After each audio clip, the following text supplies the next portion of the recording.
another important topic for NEET PG, that is complete molar pregnancy and partial molar pregnancy. The difference between the complete molar pregnancy and partial molar pregnancy. The first difference is of vaginal bleeding.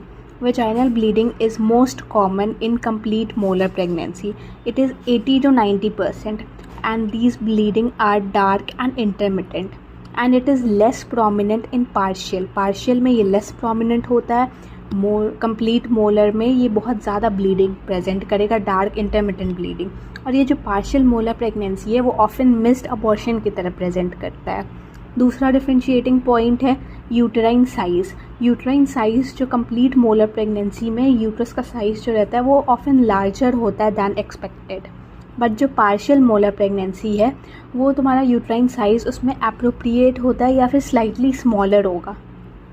अब ये जो complete molar pregnancy है इसमें हम हाइपरेमेसिस gravidarum देखेंगे और hyperthyroidism देखेंगे. ये दोनों बहुत कॉमनली हम लोग को दिखेगा कंप्लीट मोलर प्रेगनेंसी में. क्यों? क्योंकि कंप्लीट मोलर प्रेगनेंसी में HCG का लेवल बहुत ज़्यादा हाई होता है. उसकी वजह से हमें हाइपरेमेसिस ग्रेविडेरम एंड हाइपरथायरॉयडिज्म दिखेगा, जो कि पार्शियल में बहुत ही रेयर है.